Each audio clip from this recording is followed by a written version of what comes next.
आज हम लोग पढ़ेंगे त्रिविमीय गति, ठीक ना। एक विमीय गति तो पढ़े, द्विविमीय गति भी पढ़े, एक्स वाई कंपोनेंट निकला। एक विमीय में तो खाली एक्स कंपोनेंट या सिर्फ वाई सिर्फ जेड पढ़ेंगे ना। और त्रिविम गति जिसको मोशन इन 3 डायमेंशंस कहते हैं, इसमें हम लोग 3 घटक का अध्ययन करेंगे, एक्स घटक, वाई घटक, जेड घटक।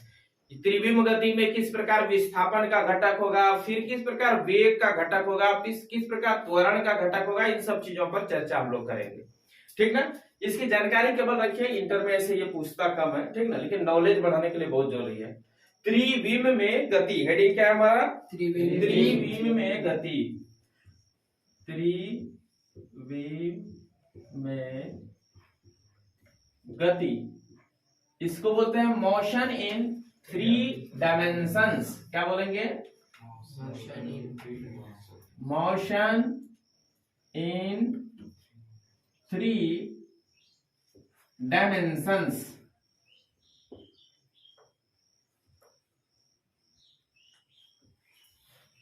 ठीक ना, मोशन इन 3 डायमेंशंस, त्रिविम में गति। देखिए इसमें क्या आप भाषा क्या लिखेंगे, अपने मन से लिख लीजिएगा, जो जो कर रहे हैं वही सब लिखना है।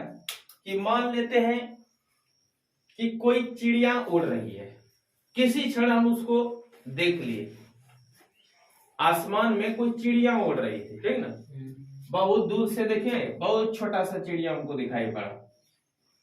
कब देखे, T1 समय पर। और चिड़िया उड़ रही है तो कुछ आगे तो बढ़ती चली जाएगी ना, कुछ क्षण के बाद देखते हैं T2 समय पर पहुंच गया। तो इसका कुछ पोजीशन अगर हमको बताना है, तो स्पेस में जब कोई कण गति करता है तो उसका पोजीशन बताने के लिए हमको त्रिविम निर्देशांक ज्यामिति बनाना पड़ता है ना, त्रिविमीय निर्देशांक ज्यामिति बनाना पड़ता है। कैसे बनाएंगे, इस तरह और एक इधर ना। तो इसको हम कहेंगे, एक को x कह सकते हैं, एक को y कह सकते हैं और एक को z कह सकते हैं। किसी को कुछ कह दीजिए, हमको कोई दिक्कत नहीं है, आपको भी कोई दिक्कत नहीं है, ठीक ना। कोई इसको x y, इसको z कहता है, इसको x कह दिया, इसको y कह दिया और इसको z। किसी को मान लेता है कि नहीं ये तो तल है, इसके ऊपर ये ऐसे खड़ा है, उस तरफ से फोटो लेंगे तो ऐसा आ जाएगा ना।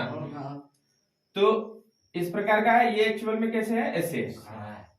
तो इसका पोजीशन कहाँ है, इसका पोजीशन मान लेते हैं R1 है, कितना है, और कण जब यहाँ, चिड़िया जब उड़ के यहाँ चली गई तो इसका पोजीशन कुछ होगा, मान लेते हैं R2 है, कोई दिक्कत।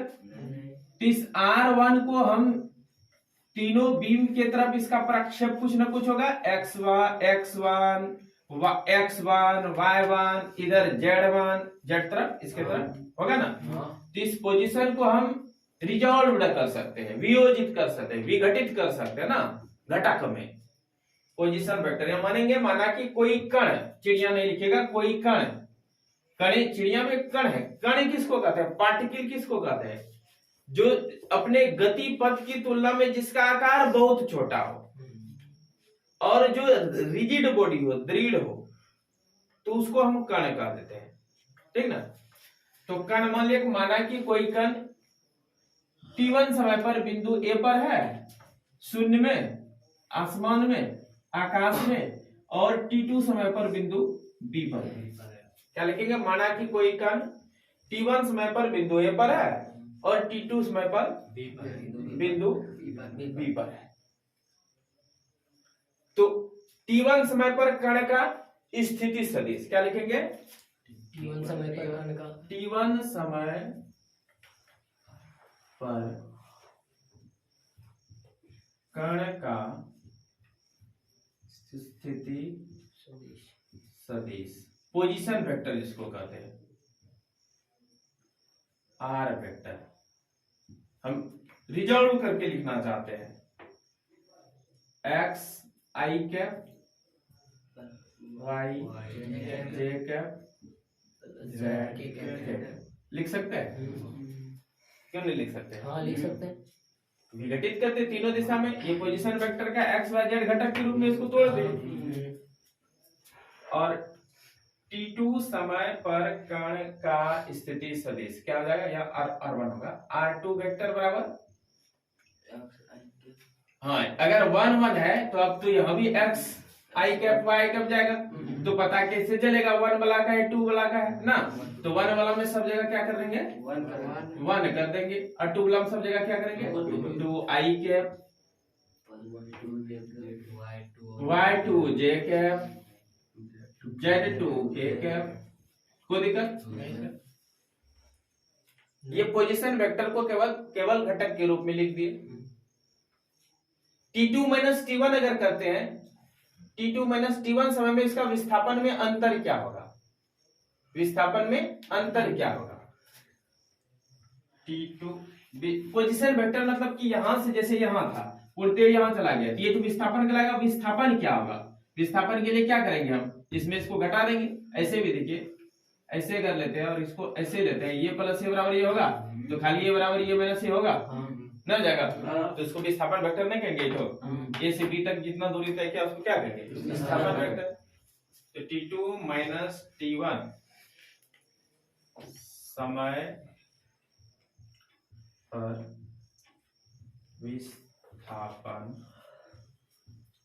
सदिश, विस्थापन सदिश कितना हो जाएगा R2 माइनस R1 होगा।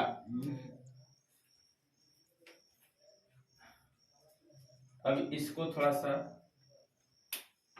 घटक के रूप में लेते हैं। R2 का मान क्या है x2 i cap y2 j cap z2 k cap, और इसका पोजीशन वेक्टर कितना है x1 i cap y1 j cap z1 k cap. कोई दिक्कत याद है? अब माइनस करने के सब माइनस हो जाएगा, i वाला एक जगह मिला देते हैं, y वाला एक में मिला देंगे, z वाला एक में मिला देंगे, कोई दिक्कत रहेगा?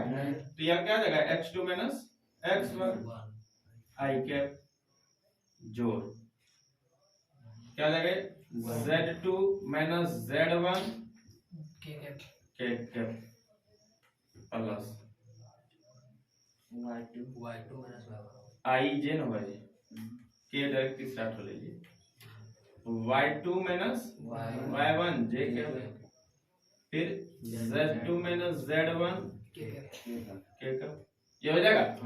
आपको परेशानी होगी तो एक बार माइनस करके देख लीजिएगा ना, उसके बाद फिर कॉमन निकालिए, निकलेगा बात बुझे। अब क्या है, इसको हम लिख सकते हैं डेल x i के माने x घटक में x2 घटक में x1 घटक घटाएंगे तो कुछ तो बचेगा। मान के चलते x2 यहां तक है और x1 यहां तक है, ये x2 है ये x1 है, x2 दूरी में x1 घटाएंगे कुछ तो बचेगा ना, डेल x इसको मान लो ना, मान सकता है सबको डेल मान लीजिए। T2 माइनस T1 को del T, x2 minus x1 को del x, y2 minus y को डेल्टा बोलते हैं, इसमें delta x delta y delta z मान सकते हैं, प्लस इसको क्या कहेंगे delta y j cap delta z k cap. कितना समय में हुआ ये हुआ डेल्टा t समय पर विस्थापन, विस्थापन ये होता। अब वेग निकालते, ये विस्थापन का यही हो गया व्यंजक, विस्थापन का ये व्यंजक हो गया ना। हम कह सकते हैं इसको डेल एस बराबर ये विस्थापन का व्यंजक हो गया। डेल आर भी कर सकते हैं, डेल आर कर लिए अच्छा लगेगा। डेल आर इस प्रकार टूट गया 3 भाग में, नहीं बाजी R2 में R1 घटा देंगे तो इसको डेल आर तो संकेत दे सकते हैं, इसको डेल आर दे सकते हैं, डेल आर डेल्टा, हालांकि डेल डेल्टा में अंतर है, डेल ऐसे लिखा जाता है डेल एक्स, ये पढ़िएगा ऑनर्स में ज्यादा डेल का यूज होता है, यहाँ डेल्टा ही बोलते हैं हम लोग इसको डेल्टा और इसको डी, ठीक है, तीनों में थोड़ा थोड़ा सा अंतर है। तो डेल्टा आर बराबर ये हो गया। अब देखिए इसको अगर हम कह दें लिमिट के साथ कि डेल्टा टी टेंड्स टू 0 अगर हो, मतलब ये समय बहुत कम हो, बहुत कम हो, ठीक ना, उसके बाद सबको हम समय के सापेक्ष क्या कर देंगे डिफरेंशिएट कर दे, या तो समय से भाग दे दे, पहले भाग दे देते हैं, ठीक ना, क्या करेंगे भाग दे देते हैं। तो delta r by delta t बराबर delta x by delta t i cap delta y by delta t j cap delta z by delta t k cap. अब यह हम कंसीडर करेंगे यदि delta t tends to zero ना, यदि delta t tends to zero तो limit delta t tends to zero ना, delta r by delta t बराबर इधर भी लगा देंगे limit delta t tends to zero delta x by delta t i cap delta y by delta t j cap delta z by delta t k cap. कर क्या रहे हैं, कुछ ऐसा नहीं लग रहा है कि कुछ नया चीज कर रहे हैं। इसमें इसको घटा दिए, घटक के रूप में लिख दिए। एक समय मान लिया कि इसको घटा के जो भी कुछ बचता है उसको भी डेल्टा आर मान लिया। इसको हम चाहते नहीं भी मान सकते थे, डायरेक्ट विस्थापन लिख देते, ठीक है। और टाइम से इधर भाग देते तो उसको डायरेक्ट वेग भी लिख सकते थे, डायरेक्ट भी लिखेंगे तो ये भी तो यही हो जाएगा d r by d t होगा। D r by d t को भी नहीं कहेंगे, हाँ सर देंगे तो भी।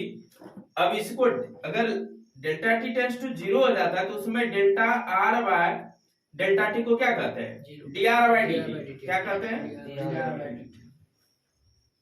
Are by d t. और d r by d t क्या है, वेलोसिटी है ना। और इसको क्या कहते हैं, dx बाय dt।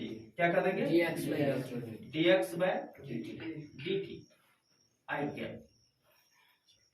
इसको dy बाय dt जे कैप z बाय dt के कैप। वाह, ये भी वेलोसिटी है, ये भी वेलोसिटी है, ये वेलोसिटी। अंतर ये है कि x दिशा का है, y दिशा का, ये z दिशा है, और ये जनरलाइज्ड फॉर्म में है ना। ये परिणामी है तीनों जोड़ने के बाद, तो इसको भी कर देंगे सीधे। और इसको क्या करेंगे, vx vy vz। बात समझ रहे हैं।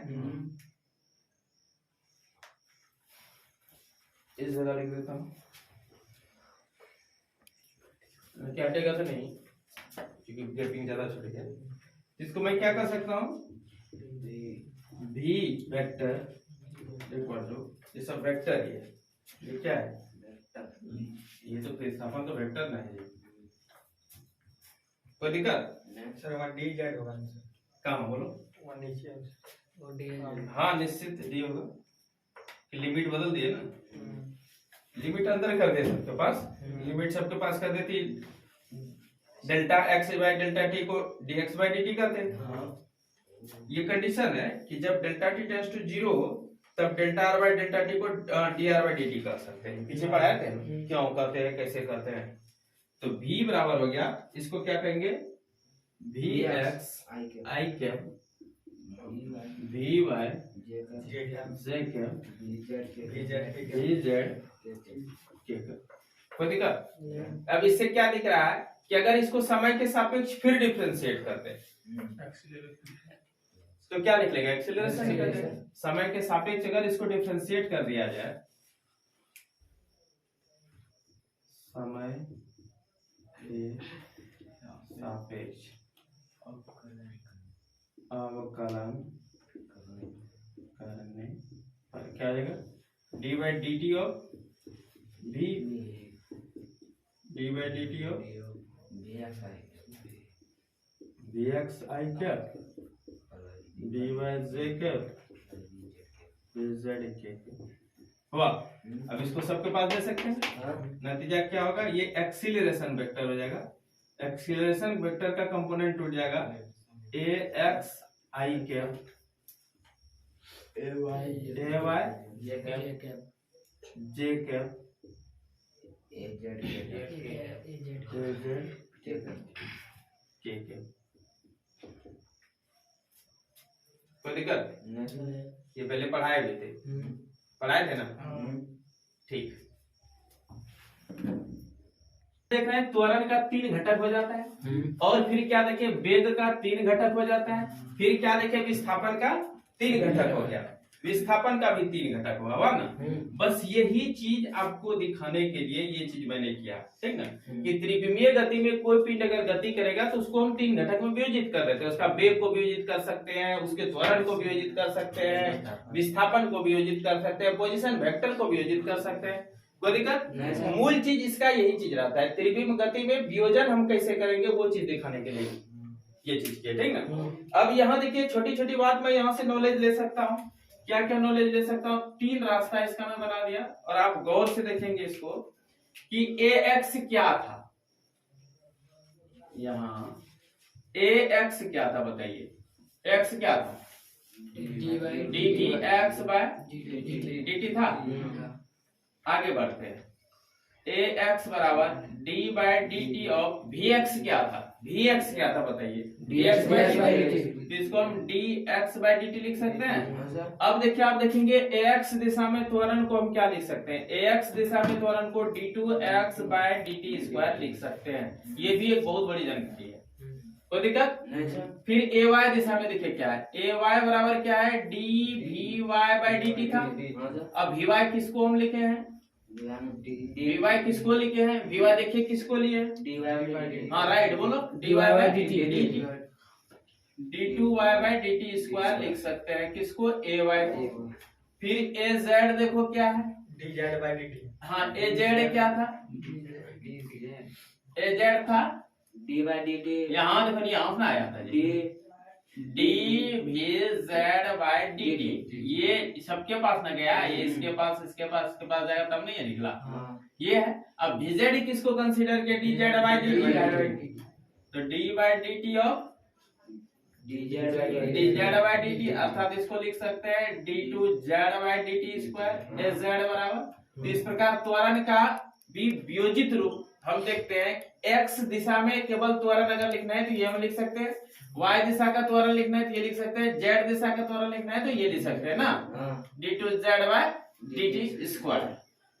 बस यही जानकारी लेना है कि त्वरण 3 घटक में टूट गया, विस्थापन वेग 3 घटक में टूटा, त्वरण को इस रूप में लिख सकते हैं जब त्रिविमीय गति होगा। यही महत्वपूर्ण जानकारी के लिए इतना कम हम लोग करते हैं, ठीक है। ये टॉपिक खत्म हुआ। त्रिविमीय गति से ये सब नॉलेज केवल लेना था हमको, ठीक है। ये आपको दिखाना था घटक वियोजन किस प्रकार होता है, ठीक। इसका कभी काम लगेगा आगे।